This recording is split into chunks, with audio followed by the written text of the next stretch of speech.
Once again, all of you, welcome back to my YouTube channel. My name is Adra. So now we are discussing the continuation of 7th class chemistry second chapter, physical and chemical changes. And today we are going to discuss the continuation of chemical changes. Okay, അപ്പോൾ നമ്മൾ chemical changesന്റെ ഒരു continuation ആണ് ഇന്ന് പറയാൻ പോകുന്നത്. Chemical changes എന്താണ് എന്നത് വരെ നമ്മൾ എന്ത് ചെയ്തിട്ടുണ്ടായിരുന്നു, കംപ്ലീറ്റ് ചെയ്ത് വെച്ചിട്ടുണ്ടായിരുന്നു. അപ്പൊ നമ്മുടെ ഈ ഡെയിലി ലൈഫിൽ കെമിക്കൽ ചേഞ്ചസിന് വളരെയധികം ഇമ്പോർട്ടൻസ് ഉണ്ട്. കാരണം നമ്മൾ ഈ ഉപയോഗിക്കുന്ന ഒട്ടുമിക്ക പ്രോഡക്ട്സും എന്താണ്, കെമിക്കൽ ചേഞ്ചസിന്റെ ഫലമായിട്ട് നമുക്ക് കിട്ടുന്നതാണ് അല്ലെ. ഇപ്പൊ നമ്മൾ ഉപയോഗിക്കുന്ന മെറ്റൽസ് എന്ന് പറയുന്നത്, കാരണം നമ്മൾ ഉപയോഗിക്കാറുണ്ട് അലൂമിനിയം അല്ലെങ്കിൽ ഇരുമ്പ്, ഗോൾഡ്, ഇതൊക്കെ നമ്മൾ ഉപയോഗിക്കുന്ന മെറ്റൽസ് ആണല്ലോ. ഡെയിലി ലൈഫിൽ നമ്മൾ എല്ലാവരും യൂസ് ചെയ്യുന്ന മെറ്റലാണ് ഈ പറയുന്നത്. ഇതെല്ലാം പ്രിപ്പയർ ചെയ്തെടുക്കുന്നത് കെമിക്കൽ ചേഞ്ചസിലൂടെയാണ്. ഇത് നമ്മൾ ഒരു ഓർ എന്ന് പറയുന്ന വസ്തുവിൽ നിന്ന് എക്സ്ട്രാക്ട് ചെയ്താണ് എടുക്കുന്നത്. അപ്പൊ അവിടെ എന്താണ്, സീരിയസ് ആയിട്ട് കെമിക്കൽ ചേഞ്ചസ് ഒക്കെ സംഭവിച്ചാണ് നമുക്ക് ആ കൃത്യമായ ഒരു മെറ്റലിൽ നമ്മൾ എത്തിച്ചേരുന്നത്. അപ്പം കെമിക്കൽ ചേഞ്ചസിന് നമ്മുടെ ഡെയിലി ലൈഫിൽ വളരെയധികം ഇമ്പോർട്ടൻസ് ഉണ്ട്. പിന്നെ നമ്മൾ യൂസ് ചെയ്യുന്ന വസ്തുക്കളായ ഡിറ്റർജന്റ്, മെഡിസിൻ, അതേപോലെ പ്ലാസ്റ്റിക്, ഇതെല്ലാം തന്നെ എന്താണ്, കെമിക്കൽ ചേഞ്ചസിന്റെ ഫലമായിട്ട് നമുക്ക് കിട്ടുന്ന വസ്തുക്കൾ ആണ്. ഇനി നമ്മൾ ഈ പറഞ്ഞല്ലോ, കെമിക്കൽ ചേഞ്ചസ് നമുക്ക് എന്താണ്, ഒന്നോ അതിൽ കൂടുതലോ പുതിയ പ്രോഡക്റ്റ് കിട്ടുന്ന ഒരു ചേഞ്ചിനെയാണ് നമ്മൾ കെമിക്കൽ ചേഞ്ച് എന്ന് പറയുന്നത്. ഇത് കൂടാണ്ട് മറ്റു കുറച്ച് മാറ്റങ്ങൾ കൂടെ അവിടെ എന്ത് ചെയ്യുന്നുണ്ട്, സംഭവിക്കുന്നുണ്ട്. അതാണ് നമ്മൾ ഇന്ന് എന്ത് ചെയ്യാൻ പോകുന്നത്, ഡിസ്കസ് ചെയ്യാൻ പോകുന്നത്. അപ്പൊ ഒന്നാമത്തെ പോയിന്റ് എന്ന് പറഞ്ഞാല്, heat, light or any other radiation may be given of or absorbed. Okay, heat. ഇപ്പം ഫസ്റ്റ് പോയിന്റ് എന്താണ്, heat, light or any other radiation. ഒന്നുകിൽ ഹീറ്റ് അല്ലെങ്കിൽ എന്താണ്, ലൈറ്റ്, അല്ലെങ്കിൽ ഏതെങ്കിലും ഒരു റേഡിയേഷൻ എന്താണ്, ഒരു കെമിക്കൽ ചേഞ്ച് സംഭവിക്കുമ്പം ഫോം ചെയ്തിരിക്കും. ആ പുതിയ പ്രോഡക്റ്റിനോടൊപ്പം ഒന്നുകിൽ ഹീറ്റ്, ലൈറ്റ് അല്ലെങ്കിൽ ഏതെങ്കിലും ഒരു റേഡിയേഷൻ ഒന്നുകിൽ എന്ത് ചെയ്യും, ഉണ്ടാവുകയോ അല്ലെങ്കിൽ അതിനെ അങ്ങോട്ട് എന്ത് ചെയ്യേണ്ടി വരും, ആ റിയാക്ഷൻ നടക്കാൻ വേണ്ടി അബ്സോർബ് ചെയ്യുകയോ വേണ്ടി വരാറുണ്ട്. ഇത് നമ്മൾക്ക് ആ കെമിക്കൽ ചേഞ്ചസിനകത്ത് പഠിക്കാനുള്ള ഒന്നാമത്തെ പോയിന്റ് ആണ്. അപ്പം കെമിക്കൽ ചേഞ്ചസിൽ നമുക്ക് ഒരു പുതിയ പ്രോഡക്റ്റ് കിട്ടുന്നതിനോടൊപ്പം ഒന്നുകിൽ അവിടെ ഹീറ്റ് അല്ലെങ്കിൽ ലൈറ്റ് ഫോം ചെയ്യാം, അല്ലെങ്കിൽ ഹീറ്റോ ലൈറ്റോ നമ്മൾ അങ്ങോട്ട് കൊടുത്താൽ മാത്രമേ എന്ത് ചെയ്യത്തുള്ളൂ, ആ ഒരു കെമിക്കൽ റിയാക്ഷൻ അവിടെ അല്ലെങ്കിൽ ആ ഒരു കെമിക്കൽ ചേഞ്ച് അവിടെ സംഭവിക്കത്തുള്ളൂ.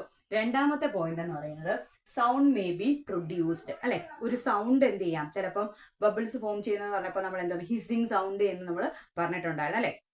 അപ്പം ഈ ഹിസിങ് സൗണ്ട്, അവിടെ എന്തോ ഒരു ഗ്യാസ് ഫോം ചെയ്തു എന്നതിന്റെ ഒരു സിംറ്റം ആയിട്ട് നമുക്ക് എന്ത് ചെയ്യാം, ആ ഒരു ഹിസിങ് സൗണ്ടിനെ നമുക്ക് കൺസിഡർ ചെയ്യാം. അപ്പൊ എന്താ ചെയ്യാം, കെമിക്കൽ ചേഞ്ചസിൽ ഒരു സൗണ്ട് ഉണ്ടാകാനുള്ള ചാൻസ് ഉണ്ട്. ഇനി അടുത്തൊരു പോയിന്റ് എന്ന് പറയുന്നത്, smell may take place or new smell be given of. Okay, ഒന്നുകിൽ എന്ത് ചെയ്യാം, അവിടെ എന്തെങ്കിലും ഒരു സ്മെൽ, ഓർഡർ, ആ ഒരു ഓർഡറിൽ എന്തെങ്കിലും ഒരു വ്യത്യാസം വരാനുള്ള ചാൻസ് ഉണ്ട്. അടുത്തൊരു പോയിന്റ് എന്ന് പറയുന്നത്, കളർ ചേഞ്ച്.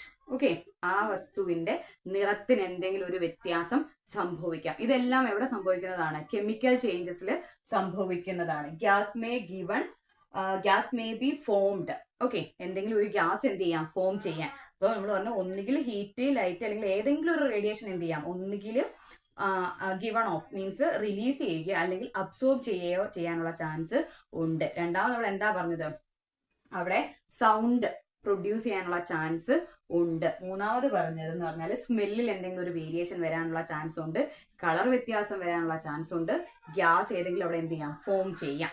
ഇത്രയും നമുക്ക് കെമിക്കൽ ചേഞ്ചസിൽ സംഭവിക്കാവുന്ന മറ്റ് മാറ്റങ്ങൾ കൂടി ആണ്. ഇനി ഇതിനെ കുറച്ച് എക്സാമ്പിൾസ് നമുക്ക് പറയുകയാണെന്നുണ്ടെങ്കിൽ, ഒന്നാമത് നമ്മൾ എന്താ പറയുക, heat, light or any another radiation അല്ലെ. നമ്മൾ എല്ലാ ബേണിംഗ് ഒന്ന് എടുത്ത് കൺസിഡർ ചെയ്യുകയാണെങ്കിൽ എന്തായാലും അവിടെ എന്തുണ്ട്, ഹീറ്റിനെ പ്രൊഡ്യൂസ് ചെയ്യുന്നുണ്ടല്ലോ അല്ലെ. ഹീറ്റിനെ പ്രൊഡ്യൂസ് ചെയ്ത് തന്നെയല്ലേ എല്ലാ ബേണിംഗ് നടക്കുന്നത്. അപ്പം അതൊരു കെമിക്കൽ ചേഞ്ച് ആണ്. ബേണിംഗ് റിയാക്ഷനിലെല്ലാം എന്ത് റിലീസ് ചെയ്യുന്നുണ്ട്, ഹീറ്റിനെ റിലീസ് ചെയ്യുന്നുണ്ട്. ഇനി നമ്മൾ പറയുകയാണെങ്കിൽ, ഫയർ ക്രാക്കർ ഉണ്ടല്ലോ, ഈ പടക്കം എന്ന് പറയുന്നത്, ഈ പടക്കം പൊട്ടുമ്പോഴത്തേക്ക് സൗണ്ട് ഫോം ചെയ്യാറുണ്ട്, ഗ്യാസ് പ്രൊഡ്യൂസ് ചെയ്യാറുണ്ട്. ആ ഗ്യാസ് എന്താണ്, നമ്മുടെ അറ്റ്മോസ്ഫിയറിനെ പൊല്യൂട്ട് ചെയ്യുന്നത് വരെ ആണ്. അപ്പൊ സൗണ്ടിൽ വേരിയേഷൻ ഉണ്ടാകുന്നുണ്ട്, നമുക്ക് സ്മെല്ലിൽ ഒരു ഓർഡർ ചേഞ്ച് വരാറുണ്ട്. പിന്നെ അതുകൂടാണ്ട് എന്താ, ഗ്യാസ്, എയർ, നമ്മുടെ അറ്റ്മോസ്ഫിയറിനെ പൊല്യൂട്ട് ചെയ്യുന്ന ഒരു ഗ്യാസും അവിടെ ഫോം ചെയ്യാറുണ്ട്. ഇനി നമ്മൾ പറയുകയാണെങ്കിൽ, ആപ്പിളിന്റെ പീസോ അല്ലെങ്കിൽ പൊട്ടറ്റോയോ അല്ലെങ്കിൽ വെജിറ്റബിൾസിന്റെ ബ്രിഞ്ചാളൊക്കെ നമ്മളൊന്ന് കട്ട് ചെയ്ത് വെച്ച് അന്നേരം എടുത്തില്ല എന്നുണ്ടെങ്കിൽ കുറച്ച് കഴിയുമ്പോഴത്തേക്ക് എന്താ, അതിന്റെ ആ ഒരു സർഫസിൽ, ആ ന്യൂലി കട്ട് ചെയ്ത ആ ഒരു സർഫസിൽ എന്താണ്, കളർ ചേഞ്ച് ഉണ്ടാകാറുണ്ട് അല്ലെ. അപ്പൊ അവിടെ എന്തോ ഒരു കെമിക്കൽ ചേഞ്ച് സംഭവിച്ചിട്ടുണ്ട്. അതുകൊണ്ടാണ് അതിന് എന്താ ഉണ്ടായത്, ആ ഒരു കളർ ചേഞ്ച് വരുന്നത്. അപ്പൊ ഇതെല്ലാം നമ്മുടെ ഡെയിലി ലൈഫിൽ നടക്കുന്ന എക്സാമ്പിൾസ് ആണ്. അപ്പം കെമിക്കൽ ചേഞ്ചസ് എന്ന് പറയുമ്പം അതിനകത്ത് പുതിയ പ്രോഡക്റ്റ് ഉണ്ടാവുക മാത്രമല്ല, അതുകൂടാണ്ട് ഈ ഒരു മാറ്റങ്ങളും കൂടെ അവിടെ എന്ത് ചെയ്യാം, ഉണ്ടാകാനുള്ള ചാൻസ് ഉണ്ട്. അങ്ങനെയാണെങ്കിൽ നമ്മൾ ഫസ്റ്റ് ചാപ്റ്ററിൽ പഠിച്ചിരുന്നു ന്യൂട്രലൈസേഷൻ റിയാക്ഷൻ അല്ലെ. ന്യൂട്രലൈസേഷൻ എന്ന് പറയുമ്പോൾ എന്താണ്, ആസിഡും ബേസും റിയാക്ട് ചെയ്ത് സാൾട്ടും വാട്ടറും ഫോം ചെയ്യുന്നതാണ് എന്ത്, ന്യൂട്രലൈസേഷൻ എന്ന് പറയുന്നത്. ഈ സാൾട്ടിനെ വാട്ടറിനെയും നമുക്ക് തിരിച്ചെന്ത് ആസിഡ് ബേസും ആക്കി മാറ്റാൻ സാധിക്കാത്തത് കൊണ്ട് തന്നെ ന്യൂട്രലൈസേഷൻ എന്തിനൊരു എക്സാമ്പിൾ ആണ്, ഒരു കെമിക്കൽ ചേഞ്ചിനുള്ള എക്സാമ്പിൾ ആണ്. അപ്പം ബയോളജിയിൽ നമ്മൾ പഠിച്ചിട്ടുണ്ട് ഫോട്ടോസിന്തസിസ് അല്ലെങ്കിൽ പ്രകാശ സംശ്ലേഷണം എന്ന് നമ്മൾ പറയാറുണ്ട്. ഈ ഫോട്ടോസിന്തസിസിൽ നമുക്ക് ഗ്ലൂക്കോസും ഓക്സിജനും ബൈ പ്രോഡക്റ്റ് ആയിട്ട് അല്ലെങ്കിൽ അതിന്റെ റിയാക്ഷൻ നടന്നതിന് ശേഷം നമുക്ക് കിട്ടുന്ന ഒരു വസ്തുക്കളാണ്. ഇതിനെ നമുക്ക് തിരിച്ച് എന്ത് ചെയ്യാൻ പറ്റില്ല, ആ ഒരു റിയാക്ടൻസ് ആക്കി കൺവേർട്ട് ചെയ്യാൻ പറ്റാത്തത് കൊണ്ട് തന്നെ ഫോട്ടോസിന്തസിസ് എന്തിനൊരു എക്സാമ്പിൾ ആണ്, കെമിക്കൽ ചേഞ്ചിന് എക്സാമ്പിൾ ആണ്. ഇനി നമുക്ക് അവിടെ തന്നിരിക്കുന്ന മറ്റൊരു പോയിന്റ് ആണ് പ്രൊട്ടക്റ്റീവ് ലെയർ എന്ന് പറഞ്ഞ ഒരു ചെറിയൊരു ബോക്സ് എന്ന് തന്നിട്ടുണ്ട് കേട്ടോ. അപ്പൊ നമ്മുടെ അറ്റ്മോസ്ഫിയറിൽ പല ലെയേഴ്സ് ഉണ്ടെന്ന് നിങ്ങൾക്ക് അറിയാലോ. അതിനകത്ത് ഒരു ലെയർ ആണ് എന്തെന്ന് പറയുന്നത്, ഓസോൺ എന്ന് പറയുന്നത് അല്ലെ.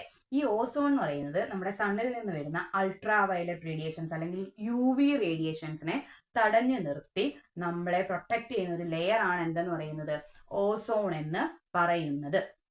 ഇനി ഈ ലെയർ അവിടെ ഇല്ല എന്നുണ്ടെങ്കിൽ ഈ അൾട്രാ വയലറ്റ് റേഡിയേഷൻസ് ഡയറക്റ്റ് എന്ത് ചെയ്യും, നമ്മുടെ എർത്തിൽ എത്തുകയും ഇവിടെയുള്ള ജീവികളെയും നമ്മളെയും എല്ലാം എന്ത് ചെയ്യും, ഹാംഫുൾ ആയിട്ട് ബാധിക്കുകയും ചെയ്യുന്നത്. അപ്പൊ നമ്മളെ പ്രൊട്ടക്ട് ചെയ്യുന്ന ഒരു പ്രൊട്ടക്റ്റീവ് ലെയർ ആണ് എന്തെന്ന് പറയുന്നത്, ഓസോൺ എന്ന് പറയുന്നത്. ഇത്രയും മാത്രമേ ഉള്ളൂ നമുക്ക് അവിടെ ഒരു ഷോർട്ട് ആയിട്ട് പറയാനുള്ള കാര്യങ്ങൾ എന്ന് പറയാം. അപ്പൊ കെമിക്കൽ ചേഞ്ച് എന്ന് പറഞ്ഞാൽ എന്തായിരുന്നു, ഒന്നോ അതിൽ കൂടുതലോ പുതിയ പ്രോഡക്റ്റ് ഫോം ചെയ്യുന്ന റിയാക്ഷൻസിനെ അല്ലെങ്കിൽ ചേഞ്ചസിനെയാണ് നമ്മൾ എന്തെന്ന് പറയുന്നത്, കെമിക്കൽ ചേഞ്ച് എന്ന് പറയുന്നത്. കെമിക്കൽ ചേഞ്ചിൽ പുതിയ പ്രോഡക്റ്റ് മാത്രമല്ല, അത് കൂടാണ്ട് മറ്റു കുറച്ച് മാറ്റങ്ങളും കൂടെ അവിടെ സംഭവിക്കുന്നുണ്ട്. ഹീറ്റ് ലൈറ്റ് അല്ലെങ്കിൽ ഏതെങ്കിലും ഒരു റേഡിയേഷൻ എന്ത് ചെയ്യാം, ഒന്നുകിൽ അത് റിലീസ് ചെയ്യാം അല്ലെങ്കിൽ ഹീറ്റോ ലൈറ്റോ അങ്ങോട്ട് കൊടുത്താൽ മാത്രമേ ആ റിയാക്ഷൻ എന്ത് ചെയ്യത്തുള്ളൂ, നടക്കത്തുള്ളൂ. ഇനി സൗണ്ട് ഫോം ചെയ്യാം, ഗ്യാസിനെ പ്രൊഡ്യൂസ് ചെയ്യാം, കളർ ചേഞ്ച് ഉണ്ടാകാം, ഓർഡർ ചേഞ്ച് ഉണ്ടാകാം. ഇതെല്ലാം എവിടെ സംഭവിക്കും, ഒരു കെമിക്കൽ ചേഞ്ച് സംഭവിക്കുന്ന കാര്യങ്ങളാണ്. ഇതിന്റെ കുറച്ച് എക്സാമ്പിൾസ് നമ്മൾ അവിടെ പറഞ്ഞിട്ടുണ്ടായിരുന്നു. അപ്പൊ ഇത്രയും മാത്രമേ ഉള്ളൂ ഇന്ന് നമുക്ക് പറയാനുള്ളത്. പറഞ്ഞ കണ്ടന്റ് നിങ്ങൾക്ക് ക്ലിയർ ആയി എന്നുണ്ടെങ്കിലും സപ്പോർട്ട് ചെയ്യാനായിരിക്കും. നമുക്ക് അടുത്ത ക്ലാസ്സിൽ വീണ്ടും കാണാം. Thank you.